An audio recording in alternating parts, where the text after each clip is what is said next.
Doncs, Xavier Sala. Què em toca a mi? Toca tu. Ostres, doncs ja podem parlar d'algú perquè jo vaig servint una mica les copes i així... T'agrada la sostenibilitat i l'alimentació ecològica?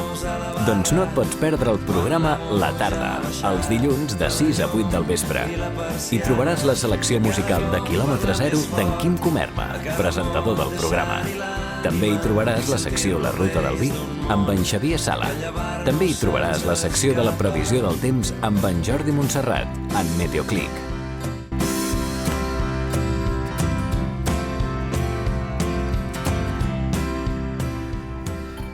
Doncs ara en Xavier Sala i en Jordi Montserrat us aniran servint vins. Aviam què us semblen.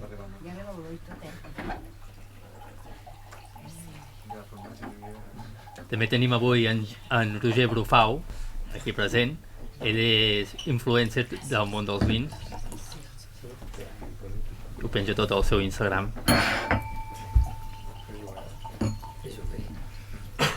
Ui, ara m'he liat això. Com va això? Esteu? Això és... L'Anna em sembla dir que no li dona bé. No, jo tastaré aquest. Només un, l'altre... Mira, tastar.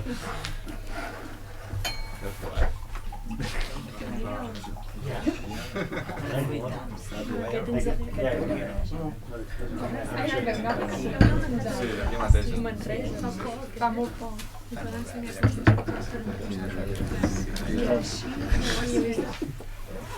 Vale.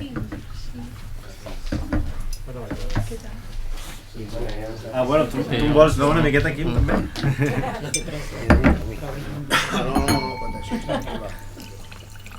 Jo també provaré, tastaré una miqueta. Te tinc que dir que ja l'he tastat abans d'obrir-lo, o sigui, abans de servir. Una hora mateix, però després la qüestió. Pels que esteu escoltant a casa, estem servint els vins que ara tastarem a les diferents taules. I aquí tinc ajuda professional. Ara, ja està. Pues... Bueno, mira, és que prefereixo començar. Aquest és un ancestral, perquè provem... És un Macabeu Parellada.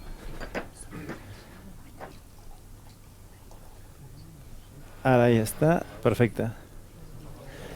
I fem una mica la... Bueno, ara faré... Potser faig una introducció al que serien els vins naturals, que potser no s'haurien de dir vins naturals, sinó simplement vi.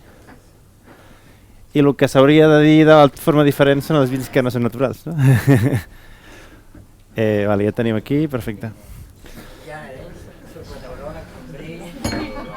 Sí, aquí ens ajudem tots a servir, però bueno. Bueno, bàsicament, ara que estem tots servits ja, i ens ho passarem bé, no? Pues bueno. Bueno, què dir, moltes vegades em fan la pregunta, pues, què és un vi natural? Si voleu, mira, aneu provant el vi, tampoc farem una nota de cata visual, ni olfativa, ni de gust. Crec que a la ràdio se les posarien les dents llargues als que estan escoltant. Tot i que si està bo o no està bo. Jo començaria per l'altre, per l'espumós, per aquell d'allà. Vale? Bàsicament, moltes vegades quan parlem de vi natural la gent pensa només en el tema de sulfits. Sulfits sí, sulfits no, quantitat de sulfits, etc. Evidentment que és un tema important.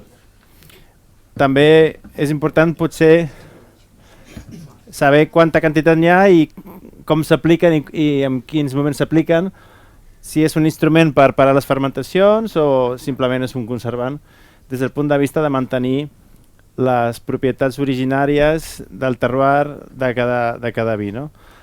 Però, en certa manera, el vi, els sulfits potser és el menys important dels vins naturals. El més important al final, com a concepte, primer de tot és que el vi natural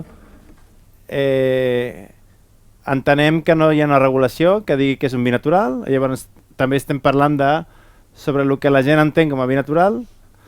A més hi ha una prohibició expressa de l'etiquetatge que està prohibit dir que un vi és natural. Per això deia abans que potser l'important seria que el vi natural es digués vi i el vi que porta additius es digués vi intervingut, no?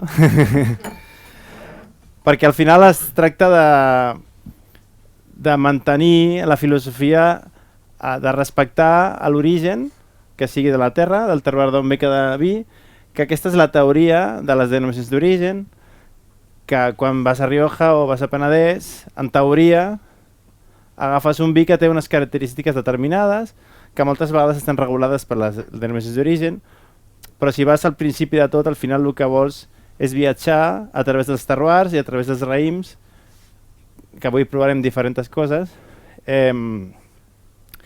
I aquest viatge, en certa manera, si parlem de vins no naturals, entre cometes és una mica fals, perquè al moment que tu portes uns llevats que estan creats en un laboratori, que siguin comercials o que se'ls fa un mateix, en certa manera hi ha una part de la teoria i una part de la pràctica també molt evident que perd o que aporta sabors diferents als que tindria el vi de forma original, no? I per això una de les coses principals a tenir en compte és, si tu vols mantenir aquesta puresa del terroir i del raïm, intentar tocar-lo el més possible i a partir d'aquí que l'anòleg sàpiga fer el millor vi possible també. Llavors, bueno, al final també s'ha de combregar entre diguem, el savoir-faire i els valors, no? Perquè, en certa manera, no tot val a l'hora amb aquest criteri de ser purista i mantenir el terroir del producte. A vegades, dins d'aquesta filosofia, hi haurà coses que estaran millor o pitjor fetes, depèn molt de cada criteri també, no? De les persones. No sé si m'estic expressant bé, Quim. Sí, s'entén? Llavors, a partir d'aquí podíem parlar, hem parlat de sulfits, hem parlat de llevats i també parlarem, en aquest cas els 3 vins que tastarem avui són vins de parcel·la. Vull dir que el món de la vinificació a lo grande, perquè ens entenem que no és per dir no hi ha res ni bo ni dolent, simplement hi ha formes d'entendre el món, productes, i l'important jo crec que és saber la transparència de com se fan les coses i tu poder decidir, no? Crec que a la indústria del vi el que li interessa és fer una commodity del vi, saber que aquell vi cada any serà igual, saber que aquell vi pot viatjar arreu del món i sempre estarà perfecte, i saber que aquell vi, no importa si ve d'una hectàrea o de 50.000 hectàrees, sempre sigui el mateix, no? I aquí és on també es perd la identitat. És a dir, si tu vols vinificar un vi que ve de diferents parcel·les, si al final d'una parcel·la a l'altra, amb 10 metres de diferència de la misma anyada del mateix raïm i de la mateixa terra, hi ha diferències substancials i increïbles, com fas perquè tot un vi de parcel·les completament diferents tingui aquest criteri de commodity, que és el que vol la gran indústria del vi, no? Al final el que fas és construir el vi a la bodega. I aquí és una mica on s'afegeixen additius, correctors d'acidesa, color, aromes, etc. I on es perd la identitat. Llavors una mica el que no té coherència és parlar de denominacions d'origen, parlar de terroir, si al final estàs construint les coses a la bodega. O sigui, aquesta és una miqueta la filosofia que hi ha a darrere de la gent que està treballant en mínima intervenció. I a partir d'aquí, evidentment, com no està regulat, podíem parlar de vins amb menys sulfurós, amb menys, etc. No? I després de valors com la forma de la viticultura. És a dir, per defecte, quan parles de vi natural, tot i no s'ha regulat, en general la gent que està darrere, com a mínim, fa una viticultura ecològica. I dic com a mínim perquè després pues, hi ha moltes pràctiques a fer que es poden practicar a nivell ecològic, vol dir una certificació que regula la Unió Europea, o cada país és diferent, i que determina unes pràctiques determinades que es poden fer i la quantitat de fitosanitaris que es poden afegir. Llavors, quan dic ecològic, sempre parlo de tractament de vinya, perquè després, quan parlem d'un vi ecològic tal qual, els vins ecològics amb certificació que no siguin naturals tenen una quantitat de 150 additius permesos, un llistat que es poden afegir als vins. En contraposició, evidentment aquests additius es poden afegir en menys quantitat i són menys a la quantitat d'additius que es poden afegir perquè el llistat de vi convencional a Europa és molt més gran, no? I ara, per sort, des del 8 de desembre de l'any passat, la nova regulació diu que tots els vins que hagin acabat la fermentació crec que és 23 de desembre del 2023 han de portar un QR on diu els additius que porten els ingredients. Jo crec que això és un avantatge molt gran perquè al final el que fas és pues una mica igualar el producte, no? I sobretot, superimportant, ara que parlàvem de quilòmetre zero, de consum local, etc., crec que la transparència és el més important per tota la vida perquè al final és el que et dona capacitat de decisió.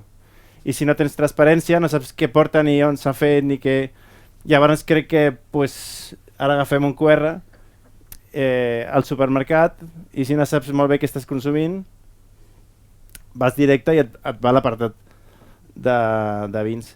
Uns vins ben fets, sense ser natural, doncs potser té un additiu, un corrector d'acidesa, raïm i un additiu, però després hi ha coses que podies al·lucinar, no? I després hi ha un petit truc, també perquè les regulacions al final les fan els lobbies, que després van a Europa i tot això sempre és molt complex, no?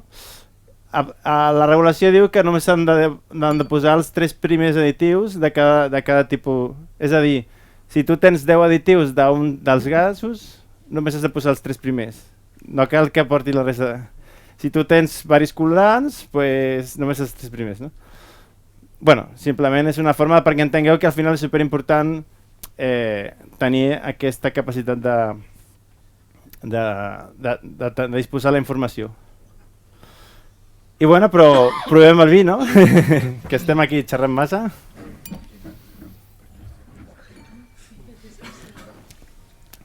Aquest vi és la bodega Jean Vidal.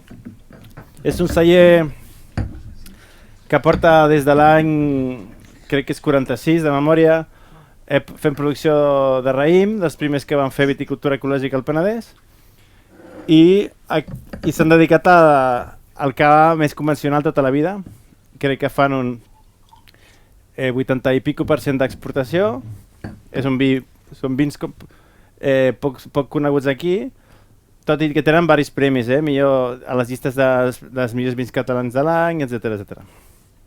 I aquesta gamma de vins, el Josep Ventosa és la gamma més clàssica amb natural, fan vins ecològics, i aquest és el tercer any que ho fan. Aquest és bàsicament un ancestral, envellit en ampolla que porta 3 anys d'envelliment, de criança. I en general els ancestrals solen tenir una bombolla molt més agressiva. Un ancestral és un vi que simplement s'ha prensat, ha fermentat, en aquest cas de forma espontània, amb els llevats autòctons de la pròpia bodega, i en aquell moment, en principi, quan té 4 graus de sucre residual, s'embotella. I això ho deia perquè, en general, el vi ancestral és un vi que es consumeix de l'any, i aquest, al ser un vi envellit amb una criança, la bombolla que té és molt més fina, recorda una mica el que seria un cava envellit, però els llevats no té aquests llevats de bolleria, ni té aquests envelliments de vins metàl·lics, a vegades de grans criances de vins molt envellits. No? Llavors té un punt entremig amb un cava envellit però amb una frescor d'un ancestral. No? Té aquest, I després també és veritat que té un llevat bastant present, aquest llevat una mica que recorda, no sé si es recorda una mica com a la sidra, o no sabria com... No, és que podria semblar com a adjectiu que és dolent. La veritat és que... Però no sé si noteu que hi ha una part d'aquest llevat que simplement és del nostre filtrat. Sí que té un llevat una mica especial, no? Com a mínim recorda com a poma verda, a fruita verda una miqueta, no?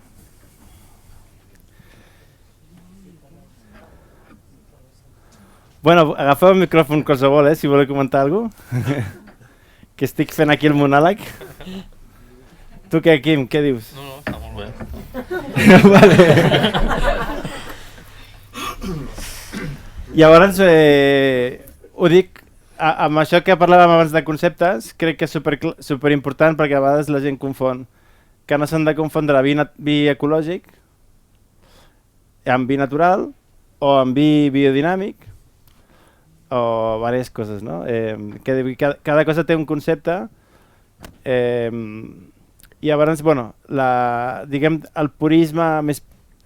Diguem, el vi natural el que vol és arribar a aquest purisme més exigent de que el vi només sigui suc de raïm, no? I després hi ha una altra part que la majoria de vins naturals que pugueu trobar al mercat, en general, solen tenir menys de 0,9 mil·lígrams per litre de sulfurós. Això és degut a diverses coses. Primer, perquè la regulació de la llei diu que a partir dels 0,9 mil·lígrams per litre has de posar contiene sulfitos añadidos. Llavors molta gent, per garantir un mínim d'estabilitat, perquè els sulfits si es posen és per alguna cosa, evidentment, si al final tu tens que mantenir aquell vi durant tot l'any, al moment com tu l'has envasat, que estigui estable, pues es posen els sulfits, és una forma de manteniment. No? El 0,9 és res. El normal, un vi ecològic estaria al màxim 150 mil·lígrams litre i un ben convencional estaríem des de 150 fins a 300, depèn del sucre que tingui cada un dels vins. No? Això ho deia perquè amb els vins naturals se sol dir diverses coses. El típico mito de resaca. Clar, no sé si sap molt bé si són per tema dels additius o és pels sulfits, no? Però és veritat que el cos s'acostuma a que és un vi menys agressiu i et senta molt millor per lo bé i per malament també, perquè si t'acostumes a beure vi natural, el dia que veus vi normal et senta malament o et senta pitjor que el que estaves acostumat, no? I després hi ha una altra cosa, per això ho deia, és que diuen que els vins naturals són vins vius. Perquè al moment que tu poses sulfits dins la botella, estàs matant qualsevol vida que hi hagi, no? I llavors, bueno, això també és un tema a tenir en compte. Bueno, pues ens anem a l'altre vi, no? Pues aquest vi, mira, aquest, si mal recordo, he portat un 2023, sí. Jo aquest el vaig tastar amb la Mas Banyeres quan encara no estava embotellat. I bàsicament això és un xarel·lo d'una vinya de 60 anys, molt petiteta. La Mas Banyeres és conegut perquè ell va fer... Sembla que va estudiar química, després va estudiar farmàcia, va ser farmacèutic a Barcelona i després em va encarregar de les vinyes del seu avi, unes poques vinyes que tenia al Penedès, i ell sempre diu que ell va dedicar-se a fer vi perquè volia cada dia estar una estoneta en contacte amb la natura i era l'excusa de sortir de la ciutat i de tenir aquest contacte perquè al final suposo que tant consumidors com a productors suposo que aquesta iniciativa de consumir productes més naturals, en certa manera és un ideal d'anar a buscar a la naturalesa espais més amables, no? I en concret això és un orange wine, els orange wines que ara estan super de moda, i aquest és bastant especial perquè porta 8 mesos, és una passada, 8 mesos de contacte amb les pells. No es fa ni batonàs, ni es remou ni res, simplement es prensa, es deixa amb les pells amb un dipòsit de fibra que té un sistema que a mesura que vas traient carboni o aire, té una vàlvula que el que fa és anar baixant, el barret es queda estàtic i són 8 mesos de repòs amb les pells, que és evident aquest color, de fet té una mica com de pozo, també és veritat que hem vingut amb el cotxe, i llavors això l'ideal és tenir-ho a casa reposat, no al restaurant, i llavors tot aquestes partícules que es veuen aquí a contrallum ja estarien a la part de baix de l'ampolla, no? I aquest és completament diferent, no sé si esteu molt acostumats als orange wine. Què us sembla?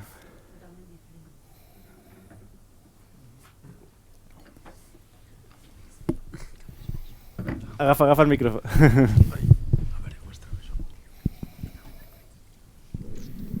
Bueno, jo com que ja estic una mica embriagada, ja m'atreveixo a parlar. Realment aquest vi que estic provant és una experiència totalment nova. No havia provat mai un vi com aquest, a tots els nivells. No sé si... Sí, o sigui, està superbo i a mi el que em sobta, perquè pensant en què podries menjar això, aquesta acidesa, com la contrarrestes? Com la contrarrestes? Pues al final jo crec que la gràcia és de... Nosaltres venem vins a restauració i a molts d'aquests vins o ben van a maridatges o van per ser venuts per ampolla, però és veritat que això amb qualsevol plat que sigui de greix, ja sigui per peix o un entrecot madurat amb una part de greix bastant potent, per exemple, podria funcionar molt bé. Jo crec que aquests vins, per exemple, té la gràcia de que surt una mica d'aquesta cosa que tenim la tradició de blanc per peix, negre per carn. Vull dir que ja sigui vins naturals o tota aquesta gamma de vins diferents o amb nom format, o hi ha tot un moviment és molt boig la quantitat de coses que hi ha. I de fet no es pot agafar un criteri únic, no? Llavors jo crec que a mi m'agrada molt anar directament i anar tastant, no? amb allò de dir, ostres, això queda perfecte, no? Sí que és veritat que hi ha una mínima intuïció de que pots intuir que allò quedarà bé, no? D'alguna manera, amb una cosa o una altra, no? I no sé si aquest format des de casa es deu entendre o què? Sí, no? Bueno, els que no es puguin provar-ho, bueno, jo des d'aquí veig tota gent amb un somriure a la cara i només porten 2 copes, així que és bastant sincer, saps? I bueno, amb això bàsicament he portat 3 vins, aquests 3 completament diferents una miqueta. Primer un perquè és un envellit,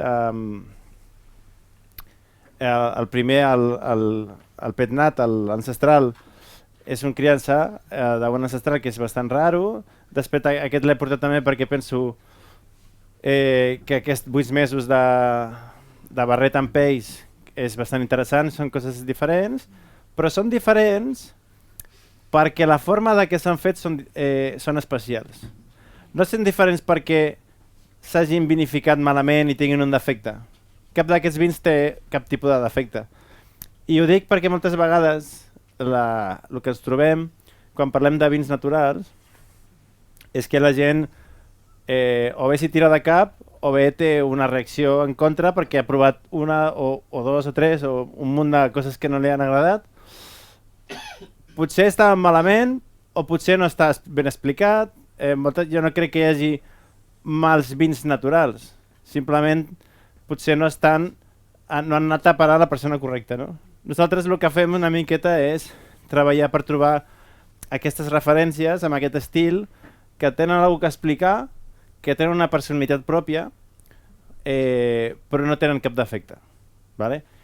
I després, per últim, provarem un vi que sí que té un defecte, té una volàtil alta, una acidesa volàtil, però inclús tenint un defecte, aquest defecte pot ser una cosa super positiva i super agradable. Vull dir que també una mica s'han de trencar les barreres de lo que considerem tradicionalment que ha sigut un defecte, no? Jo crec que venim històricament d'un moment sempre hem volgut controlar la natura, hem volgut intervenir la vinya perquè sortís de forma exacta com nosaltres volíem, la quantitat que volíem, etc. No? Hem posat adobs sintètics que al final estan donant un sabor determinat al vi, hem posat... Bueno, hem controlat tot i amb la vinificació el mateix, hem sabut fer matemàticament els vins perfectes. No? I també això ens ha generat de dir des que només és vàlid la gent que medeix un 90, són rojos i es pentinen cap a la dreta. No? I això és una mica el que ha passat amb el tema dels vins. Jo crec que també es diu, ostres, hi ha altres formes de beure vi i al final si t'agrada, perquè tradicionalment sigui un defecte, què és un defecte, no? Ens aporta plaer. Jo crec que és una mica també venir una mica a rompre amb idees una mica transgressores, no? I ara ens anirem... Que ho tinc aquí ja preparat, vale. Espera, que demanaré ajuda al meu cambrer habitual. Perfecte. Prefereixes amb això? Vale.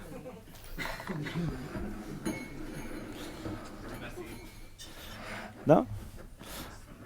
Ara farem, bàsicament tastarem una garnatxa. Això també és interessant perquè és un concepte que es fa molt en temes de vinificació, de mínima intervenció, que és el concepte de negoci.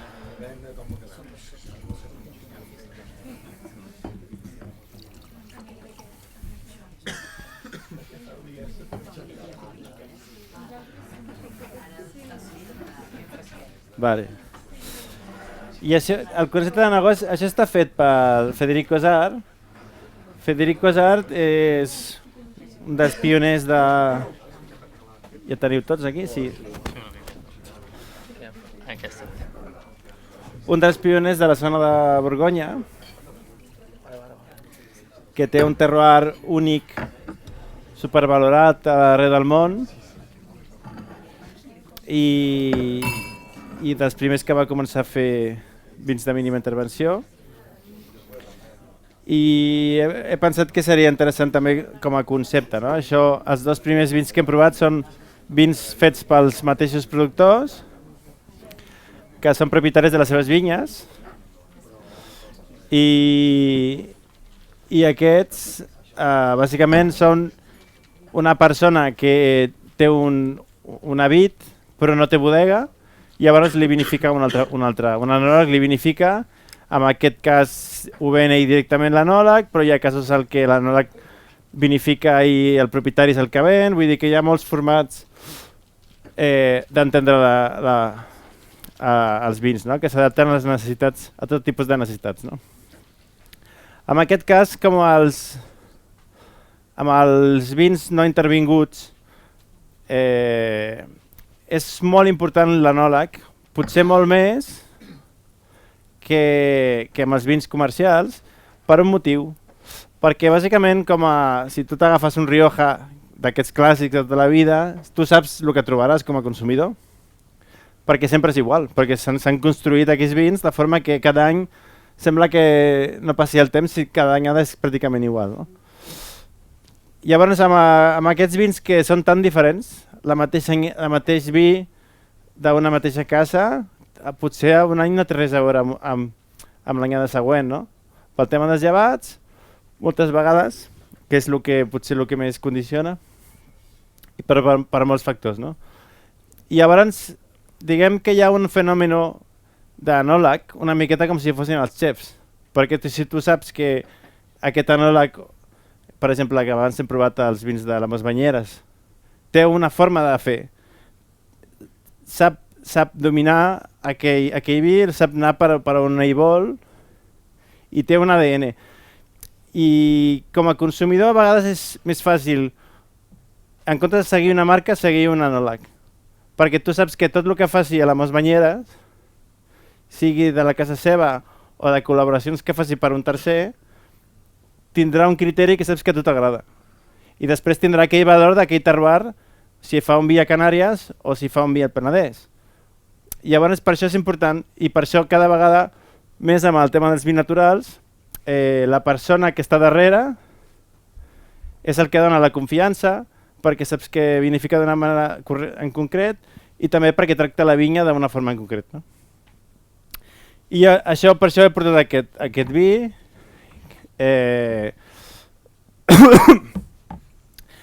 que és aquest vi de negoci i que al final una part del valor comercial que té és que està fet pel Federico Sart. I aquest vi bàsicament és una garnatxa 100% feta amb bous de formigó. Llavors ja bàsicament trobareu fruita a tope, no? A tope.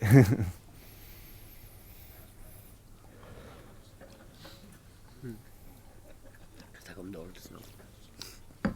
Tu dius que està dolç? Sí, no? Això té 8 mesos de crit de memòria de... Ara t'ho dic. No t'he apuntat. De memòria crec que són 8 mesos amb els huevos, els ous de formigó. I després en botella, això és 2021. I és un vi que pot aguantar perfectament bastants anys. Tu dius que és una mica dolç? Li dius... Sí. No té gaire acidesa, no? No hauria de ser dolç. Okay. Per això t'hi preguntava la criança, em sobtava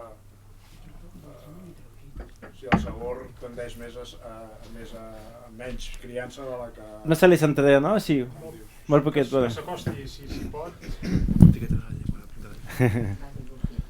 Bueno, li passem el micro que se senti millor la pregunta. No, et preguntava allò de la criança perquè el tast dona la sensació que no tingui tanta criança com dius. Semblava menys criança. Clar, aquí hi ha un tema de que los aromes primarios, secundarios i terciarios.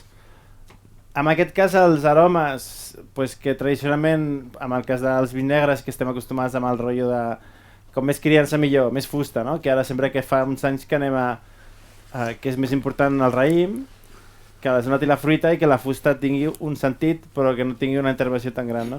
En aquest cas, com el ser formigó, vull dir que potser és més respectuós amb l'origen de la raïm i es nota més la fruita, no?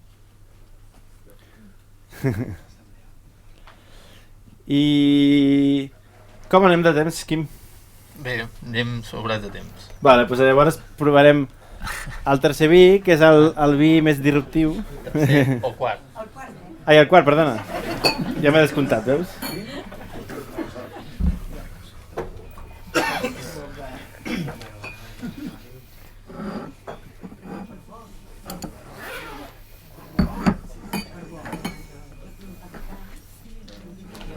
En veritat aquest és un blanc que potser hauríem d'haver tastat abans, però també volia que veiéssiu la diferència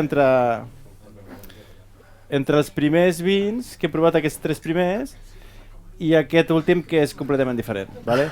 Quina diferència hi ha? Bueno, hi ha moltes diferències, la zona, el terroir, el raïm, etc. Però aquí hi ha una cosa que està 0,0% de sulfurós, i és un projecte completament diferent, no? Llavors, crec que és interessant també que tasteu aquest tipus de vins una mica més salvatges.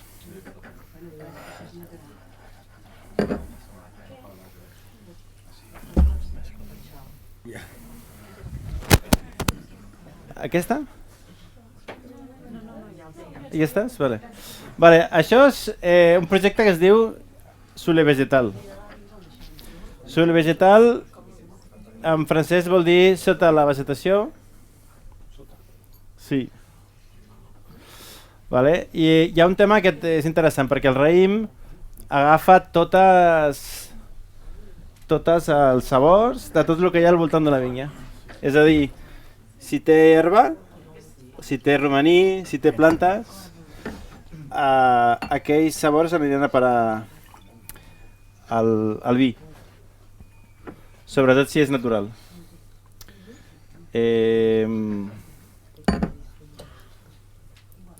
Vale? Llavors, aquest projecte bàsicament és un projecte que va començar el 2016, donant-se compte que a la illa de Samos estem provant un vi de Grècia, l'última illa del Mediterrani abans d'arribar a Turquia. La illa de Samos és històricament un lloc important pel fet de que el vi va entrar a la nostra cultura a través de Grècia i la illa de Samos en concret històricament va néixer a Pitàgores i Epicúrio i va ser un lloc de producció i importació, exportació de vi per tot el Mediterrani, no? I llavors un lloc amb aquesta cultura i tradició, pues diguem que les noves generacions de viticultors no estan agafant el relleu. Sembla que es va perdent una miqueta tota aquesta història de 1000 anys d'història vinícola. Llavors vam veure que la moscatel en aquella zona s'expressava d'una forma diferent a la que estem habituals. Per començar, no hauria dit que això és un moscatell, no? 100% moscatell.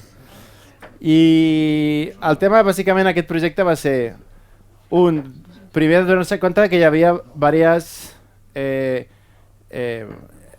vinyes inclús prefiloxèriques que s'estaven quedant abandonades i que era un tresor que s'havia de conservar, no? El segon valor que volíem fer era una miqueta expressar els diferents terroirs de la illa amb aquesta cosa de donar-li valor al fet de que sigui natural, no? És a dir, com a natural, com a màxima expressió del terroir, el que volien fer és vinificar de forma exactament igual diferents zones de la illa amb diferents terres parcel·les diferents i així poder tastar cada un dels vins sempre amb el mateix raïm de diferents parcel·les, no? I en concret això bàsicament són vins que per no tenir molta intervenció està fet amb barriques la meitat amb barriques Stoninger de 500 litres, que són fusta, i l'altra meitat amb dipòsit d'acer inoxidable i s'embotella abans de... o sigui, es barreja abans d'embotellar. I això ho deia com a exemple d'expressió al màxim amb aquest treball que s'ha fet en vinya, de transformació de permacultura, recuperació de vinyes antigues que estaven abandonades i uns vins que bueno, no sé, des de casa no ho podeu veure, però tothom està amb cara de sorprès. I sembla que esteu gaudint, no? Aquest vi és completament diferent mentalment al que hem provat abans, potser? Estem gaudint molt, no parlo per part de tots. Realment és impactant. Jo no sé si esteu d'acord, però jo estic tenint una experiència. A vegades a mi em fa por començar, per exemple, per aquest vi. Gent del món del vi que potser més reaci a provar coses noves. Llavors, si aquesta ruta que hem fet de provar coses ben fetes, sorprenents però ben fetes, i deixar aquest per l'últim, et dona la radiografia de que els vins naturals estan ben fets. Es troben vins molt gastronòmics dins d'aquesta filosofia. I després aquests vins, per exemple, que aquest vi té una assís volàtil una mica alta, que et dona frescor, això és un defecte tradicionalment, però aquest vi està col·locat als millors restaurants de 3 estrelles Michelin de tota Espanya, per exemple, i de tot el món, però bueno, per part meva jo, en ple coneixement, sé que Això és Humnos de Jule Vegetal. I en concret són unes vinyes que estan ubicades al costat d'un volcán extinguido. Tot i que la part volcànica tampoc és gaire present. Potser, no sé si noteu una perfumada, però molt, molt lleugera. No és gaire present la perfum.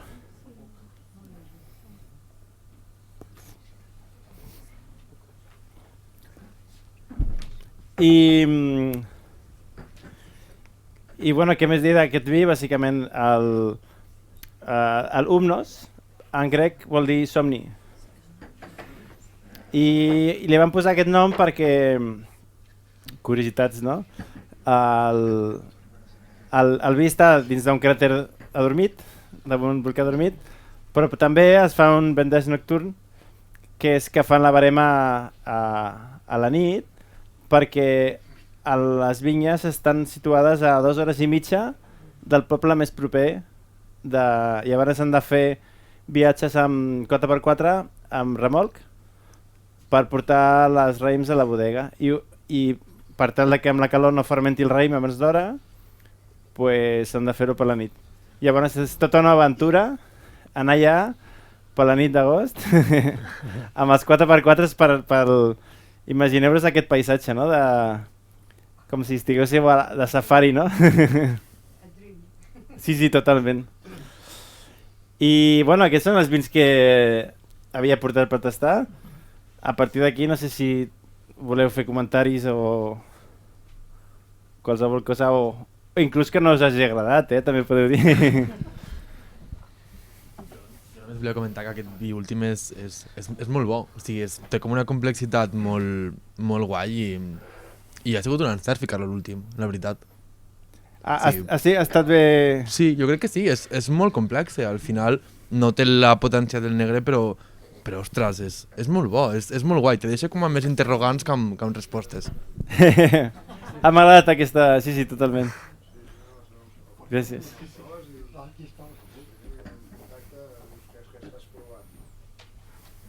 Nosaltres volíem dir que el segon que ens has posat a l'espumós...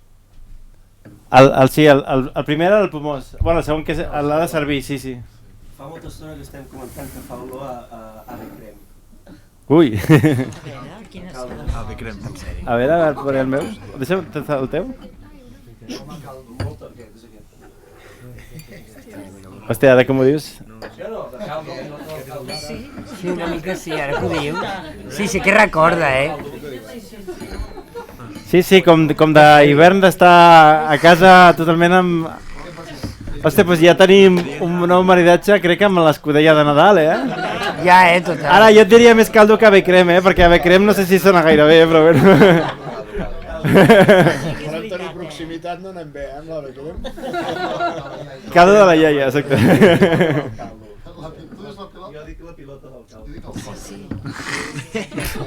Bueno, és que el caldo hi ha molta cosa barrejada allà, no? Sí. Ostres, és veritat que també és veritat... Sí que ho fa. També és veritat que les copes... Cada copa s'expressa de forma diferent, també influeix molt, no? Però... Hòstia, com condiciona totalment, Sí, ho has clavat, Ara ja no podré olorar-ho d'una altra manera. Però us agrada aquesta olor o no? O la trobes rara o... Vi raro. Sí, com a vi no és el que t'espera, sí. Totalment. Però llavors el gust és diferent, l'olor. També m'ha passat amb l'últim. A l'últim què trobes? Com molt floral. I llavors és diferent, no ho sé. Jo no hi entenc gens. No, però que no estàs acostumat, vols dir, que són olors que no són habituals, no? Sí, a mi també. A l'últim? Sí.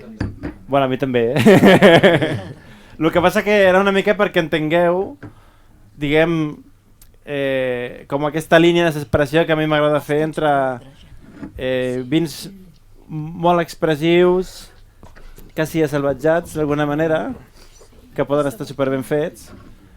Hi ha una diferència evident que aquí, que és un altre perfil de vins que potser haurien de posar noms diferents a les coses, no? Per fer aquesta separació de vegades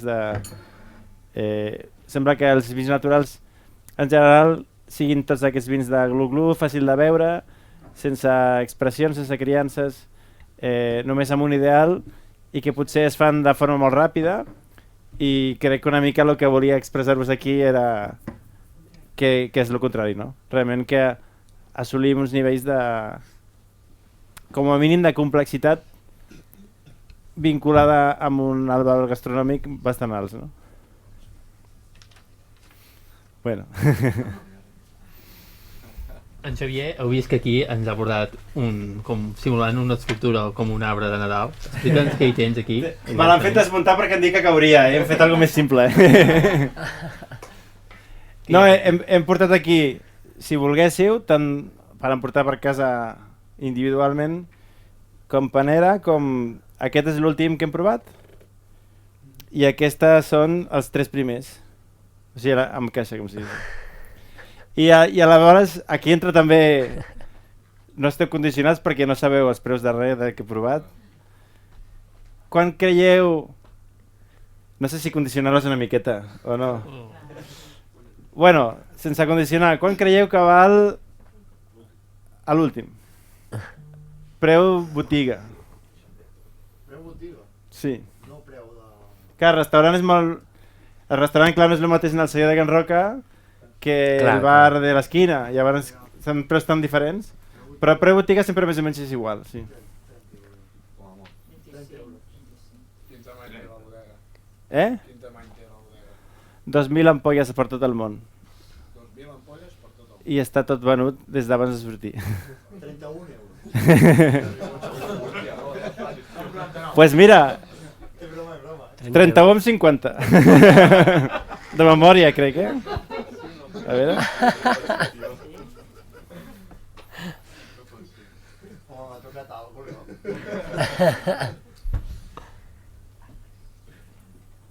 Ah, vale, perquè està aquí.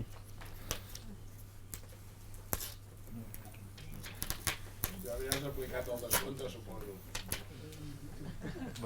31 amb 50, sí, sí. Uau, que fort,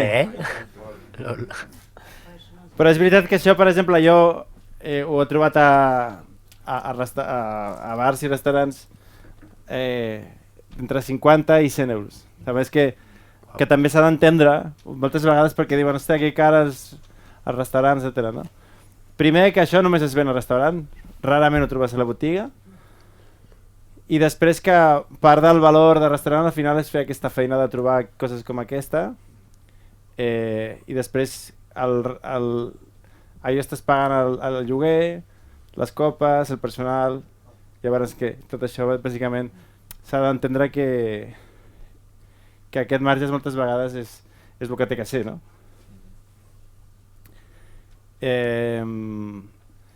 Bueno, i el cava, per exemple, bueno, a l'ancestral... El caldo? A la neta? Ah, no, a la neta no. Gallina blanca.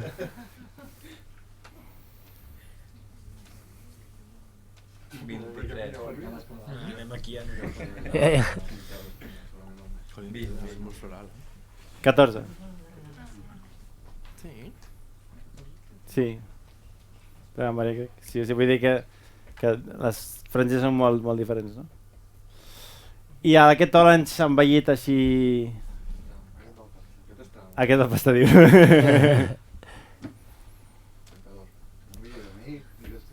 Quin? 22. Home... Jo crec que més, no? 35 o així. Sí, per ahí, 35, exacte. És aprox, perquè al final cada història és un món, no? Però bueno, amb aquesta línia, i això també aprofito per vincular-ho amb quan creieu que té que valdre un vi, quina diferència hi ha entre vinificar amb màquina, recollir amb màquina, embotellar amb màquina, o una petita bodega que s'ho fan ells tot a mà, que potser tenen una quantitat de fer de 2.000, 3.000 ampolles, en comparació amb aquestes coses que trobes al supermercat de tirades de 50.000 o de 100.000 o de 200.000, no? I, bueno, i predictius i no sé què, no? I a vegades jo crec que s'ha d'entendre el valor d'aquest treball d'artesania, no? De certa manera, i d'implicació, de treball de vinya, barema manual, que per sort el tema del vi està super considerat i crec que com a producte alimentari és potser dels millors apreciats, no? Que la gent ha sapigut valorar, no? A vegades inclús menys, no? Perquè a vegades veus vins supercars que dius, ostres, però això és un vi intervingut, no? Hauria de valdre això o és només un producte comercial, no? És una estratègia de màrqueting, bueno, clar, és tot molt, molt complex, molt... Però avui no obrirem aquest meló. I el Quim ha marxat, vaya programa de ràdio. T'imagines que ja no torna? Senyor, crec que... Per part meva crec que ja estem, no sé si... No sé, què més? Parles de la teva empresa. Mas continues parlant, vale. Pues bueno, em presento, soc Xavi Sala, però amb les cunyes publicitàries ja ho sabíeu, no? I vam crear The Green Wine Philosophy amb el Covid, quan estàvem tots confinats a casa. I al final, bueno, aquest moment que em sembla que tots més o menys es va transformar, no? Sí. I des d'aleshores, bàsicament ens dediquem a distribuir petites coses com les que heu provat, amb aquest treball quasi bàsicament és el valor del treball de la selecció, de que saps que qualsevol cosa que trobis, sigui des de 6 euros fins a 300, 600 o més, són coses que tenen algú que aportar, algú que explicar i que al final amb aquest criteri, amb aquesta filosofia i que creiem que hi ha darrere algú que val la pena conèixer i un producte que val la pena tastar, no? I aquest treball de selecció una mica és el que fem i ens dediquem a anar als restaurants, a explicar als sommeliers cadascú de les bodegues aquestes, no? I després quan aneu a restaurants a fer un maridatge o a demanar vins, probablement alguns d'aquells són els nostres vins. A quins restaurants podríem anar i saber més o menys on estan? Clar, això és una cosa que a mi no m'agrada perquè no m'agrada dir les coses sempre sense permís i és una de les coses que sempre he tingut el criteri d'explicar, però diguem, estem a molts de 3 estrelles Michelin d'Espanya, de 2, i inclús a restaurants normals, entre cometes, que no tenen grans premis, però sí que al final quan hi ha un sommelier, una persona que compra aquest tipus de producte, és perquè ja, en general, hi ha una intenció de fer una cuina d'un producte diferenciat en qualitat. Llavors jo crec que hi ha també molta relació quan vas a un restaurant que té aquest tipus de vins, saps que probablement el mateix amor que agafa el producte també ha agafat les matèries primeres del restaurant, no? I no està agafant la vedella més barata, sinó que està agafant aquell producte de quilòmetre zero, ecològic, d'una raça determinada, o el peix de llotja, etc. Vull dir que jo crec que ja, per mi com a consumidor, és una forma d'avaluar on vaig a dinar moltes vegades, no? Si veig només Riojas i Riberas, que no dic que a mi m'agraden tot tipus de vins, no estic criminalitzant res, però veus restaurants que només tenen una forma d'entendre el món dels anys 50, que dic jo, i que sembla que visquem amb el passat, probablement les matèries primes que trobis allà seran les mateixes, no? Seran peixos que venen de Mercabarna, de Sudáfrica, pescados por pesca de arrastre, y que parece que sea la langosta y el rape como hilo conductor del menú, no? I a vegades crec que avui que estàvem parlant de quilòmetre zero, no? Jo crec que s'ha de fer una reinterpretació sobre a què li donem valor ja sigui amb el tema del vi, és evident amb això que hem parlat ara, però en general a l'alimentació. Crec que tots aquests estereotips que venen heredats de lo que abans era bo, a dia d'avui no serveixen, i cadascú s'ha de mirar on viu, cadascú ha de fer el treball de conèixer aquells productors que hi ha a prop de casa, i probablement aquella és la línia, jo crec que una miqueta de... Pues si no tenim temps o no tenim ganes, però el dia de festa ens volem donar un petit homenatge, un petit plaer, pues cal invertir diners en això, perquè al final hem de pensar que l'única democràcia que existeix, i perdoneu, és la de l'euro.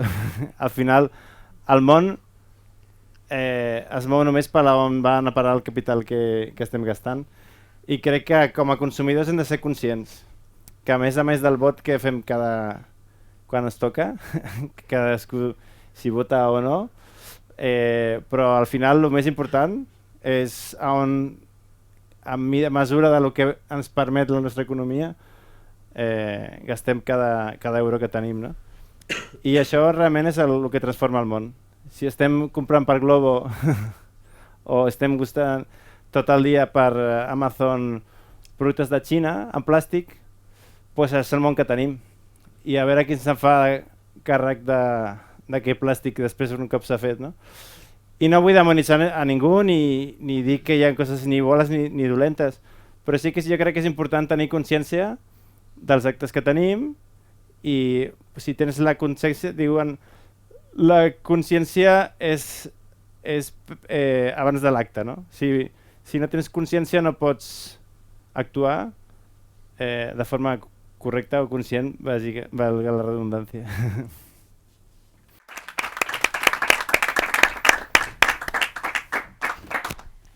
Podem fer alguna cosa amb això d'aquí al costat, algun sorteig o... Si volem sortejar el que més ha agradat aquest amb el catàleg aquell que ha de venir, no? Sí. M'han d'arribar uns calendaris solidaris, no, del Consell Català de Producció Agrària Ecològica. No m'han arribat perquè estan en tràmits, però no sé com farem aquest sorteig. Que bé. No sé. En Jordi Ibans, en Jordi Sunyer, ha pensat dos números. D'entre l'1, bueno, el 0 i el 15, que crec que som els que som. Ah, ja tens bonito i tot? I amb el paper que teniu... Ah, però clar, no, va. Li dono? Targetes. Et donem les targetes de tu. Vale. Clar. Vale, també. No, però jo crec que el problema és que es repeteix el número. No sé si potser és més fàcil... No, doncs això, les targetes, sí, millor. Clar, els noms, no? Sí. Ah, vale. Vale, sí. Clar. Hosti, sort que algú pensa, I una mà innocent. I en Jordi en traurà... Ah, vale, doncs ho fem... Bueno, igualment la contem igual. No. Sí, perquè aquí està el número que... Aquests dos números són els que són. Tindran dos Jordis Montserrat. Hòstia, clar. És igual, però hi ha un que té el símbol de meteo i l'altre no. Ho recollo jo? Sí, bueno. Aquest és el... Sí, clar, ens diem igual, però perquè és el meu pare, no és casualitat, no. Aquí són totes menys una. Vale, que l'altre està aquí. Bé, doncs doble. Després ja la recuperarem. Sí. I doncs en Jordi Sunyer... Ah, que sigui com abric. Tant, sí, no. Hòstia, jo l'he doblegat al revés. Bueno. Joder, amb les copes. Quina responsabilitat. Ja, quina pressió. No, aquesta no. Clar, una per l'ampolla i després seran dos tres. més per als calendaris. Que després ja miraré com els envio. Amb el Filipín. Això què és ara? Això és la mà innocent? Mercadies. No, això era, no? Sí. Hombre. Què és? Havíem dit els calendaris, primer.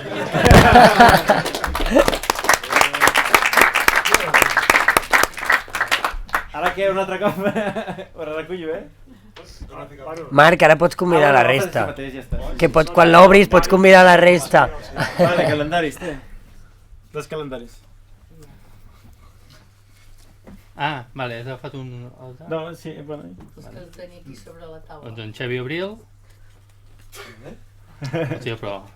Bueno, què? Els dos cantants. Hòstia, que heavy, tio. No. Però, clar, no sé... Ja el enviaré. Vale. Et recordeu, Ei, ei! Encara no saps què fer el dia 16 de desembre? Doncs vine a la Biblioteca Pilarín Vallès de Vic, on el programa a la tarda farà el seu especial Nadal. Tindrem l'Associació de Productors i Agricultors de Quilòmetre Zero, Osona Terra. També música en directe dels Tets i en Roger Torner. També en Jordi Montserrat, de Meteoclick, que ens farà la previsió del temps en directe. I per acabar, tindrem un tast de vins naturals i ecològics de la mà d'en Xavier Sala, de The Green Wine Philosophy i moltes sorpreses més. Algú vol... Teniu les copes plenes? Voleu provar alguna cosa? Pots provar? Jo ets a conduir, llavors. Vale, ben fet.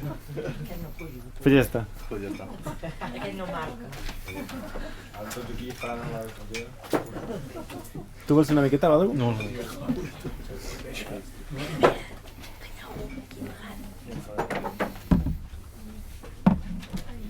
Xavier, alguna cosa més a afegir per part teva? Pues jo per part meva no, jo crec que els oients, ja que avui els tenim aquí, haurien d'implicar-se una mica, de participar amb una mica més, no? Sí. Hi ha una mica de pressió. Crec que en tot això que hem parlat també és una manera molt... O sigui, és una manera de participar de manera sostenible, saps? Vull dir, comprant coses de quilòmetre zero i aquestes coses és una de les poques coses que podem fer com a persones que estem de la piràmide social a baix, saps? Que no tenim gaire poder. Fent aquestes coses jo crec que pots implicar-te una mica davant de poder fer coses contra el canvi climàtic i en petit. Sí, totalment. Final... Hi ha diverses coses superimportants, crec jo, és evidentment el consum quilòmetre zero, sí. Com dèiem abans, pel tema de la contaminació, que potser pel transport en veritat no és el problema més important en termes de CO2, però per exemple tot el que té a veure amb agricultura regenerativa, captació de carboni del terra, etc. Correcte. O simplement ecològic, en certa manera estàs cuidant aquell territori que és teu de forma molt correcta. Hi ha una traçabilitat en certa manera bastant garantida. No, i que al final consumint també productes de quilòmetre zero implica que consumeixes productes que són d'aquí i que estan més adaptats al clima d'aquí. Total. Llavors, si ja està canviant el clima aquí i ja hi ha productes que els hi costa adaptar-se, si tu consumeixes productes de fora, m'explico que de vegades seran més difícils de trobar, sí. Segurament.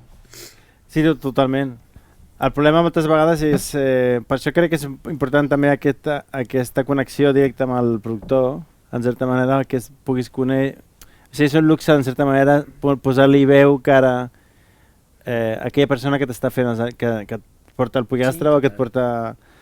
Perquè en veritat, per molt que sigui ecològic, etc., al final mai saps moltes vegades d'on ve aquell gra, d'on s'ha comprat el gra, si ve dels Estats Units. Hi ha un percentatge d'eco que obligatòriament ha de ser de quilòmetre zero, sempre que hi hagi. Però vull dir que al final no té preu realment, literalment, poder conèixer aquella persona al que li compres la farina o que li compres les coses, i crec que és el valor que s'ha de posar sobre la taula, no?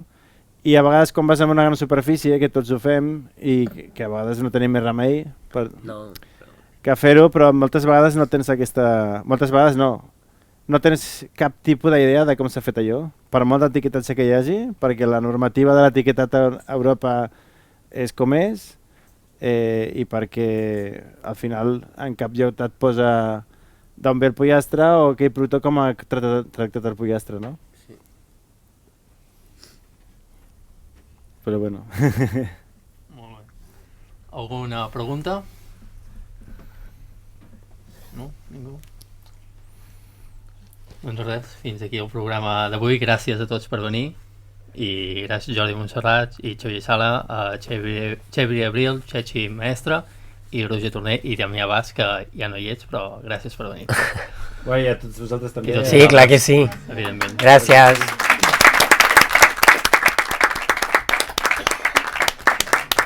Fins l'any que ve.